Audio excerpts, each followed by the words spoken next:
मैं इंद्रभूषण शर्मा ज्ञान निकेतन education care की तरफ से हिंदी लेकर आया हूँ वर्ग अष्टम के लिए। आज पाठ 3 में बस की यात्रा। इस पाठ में आप देखेंगे यह एक व्यंग्यात्मक लेख है। लेखक कहता है कि बस ऐसी बस है जो चलने लायक नहीं है, लेकिन फिर भी उसको चलाई जा रही है। इसमें कवि यह बताना चाहता है कि हम वैसी चीज़ों का भी इस्तेमाल करते हैं, उससे परहेज नहीं करते, उसका प्रयोग करने से हम बाज नहीं आते जिसकी स्थिति सही ना हो। इस पाठ में यही दिखाया गया है। कहते हैं पाठ में है कि हम 5 मित्र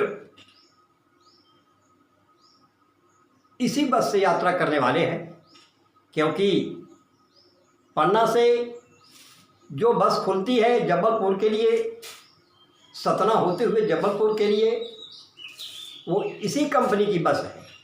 हम इसी बस से यात्रा करने वाले हैं, क्योंकि समय पर हम घर पहुंच जाएंगे इस बस से यदि यात्रा करेंगे तो। और एक बात यह भी है कि उस बस के कंपनी के जो हिस्सेदार हैं वे भी इसी बस से यात्रा करने वाले हैं।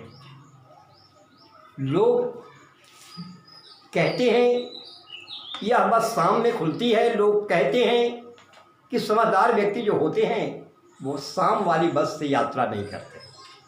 क्यों भाई, क्यों नहीं यात्रा करते? क्या रास्ते में चोर डाकू मिल जाते हैं? नहीं, यह बस खुद डाकनी है। कहने का मतलब यह रास्ते में कहाँ जवाब दे देगी, कहा नहीं जा सकता। इसलिए समझदार व्यक्ति इस बस से, शाम वाली बस से यात्रा नहीं करते। बस के नज़दीक गए तो लगा यह सचमुच जर्जर बस है। यहाँ व्यंग्य के रूप में लेखक कहता है कि बस वयोवृद्धा है, वयोवृद्ध है, चलने के योग्य नहीं, लेकिन फिर भी अनुभव वाली है। इसे अनुभव है, यह हमें धोखा नहीं दे सकती। यह अपने बच्चों को गोद में बैठाकर शांति से ले जाएगी। खैर, हम चले उसी बस से।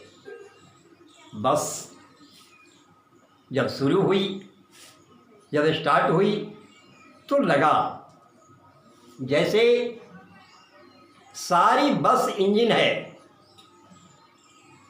ऐसा नहीं बुझाया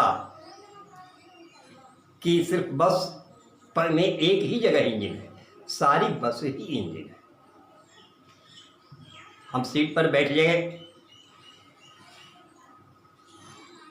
जब गाड़ी चलने लगी तो हमें लगा, अनुभव हुआ कि जैसे हम सीट पर बैठे हैं या सीट हम पर बैठी है। यह स्थिति समाप्त हो गया। खिड़की में शीशे बहुत कम बचे हुए थे, और जो बचे थे उनसे हमें बचना था। अंत में उसके तेल की टंकी फूट गई। तब एक बाल्टी में तेल लेकर के और उसका कंडक्टर उसे पाइप से इंजन में तेल देने लगा। जैसे कोई बच्चा के मुंह में निपल से उसकी माँ दूध देती, वैसे ही उसे तेल देने लगा। इस तरह किसी तरह यह धीरे धीरे बस चलने लगी। इसके दोनों हेडलाइट समाप्त हो गए। और तब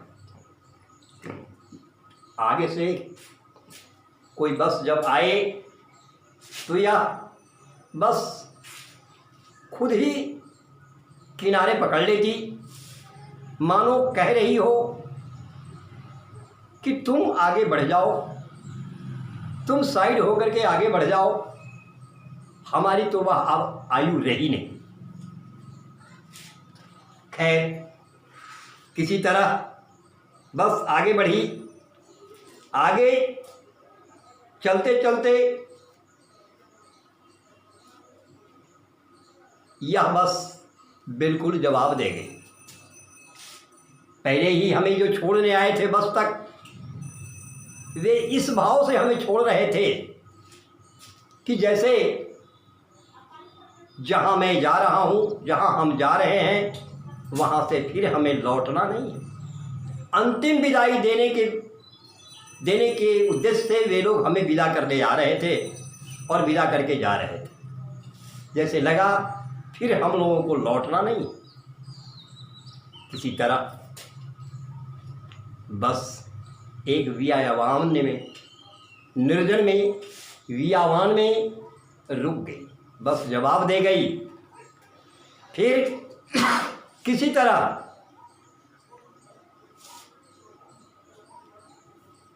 हम आगे बढ़े।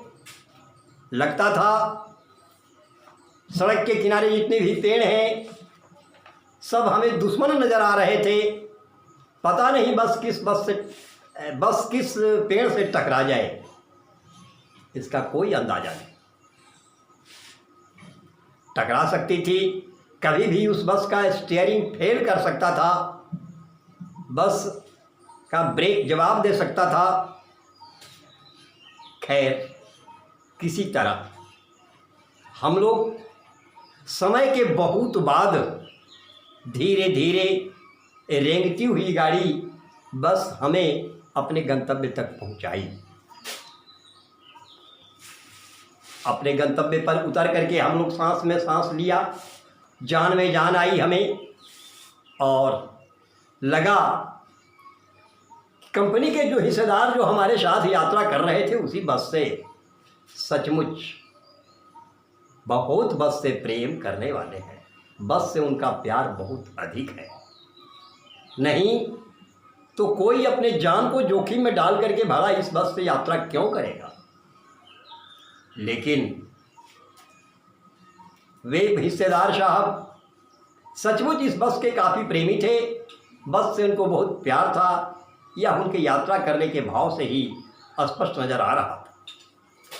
तो यह व्यंग्यात्मक लेख है, आप इसको पढ़ेंगे।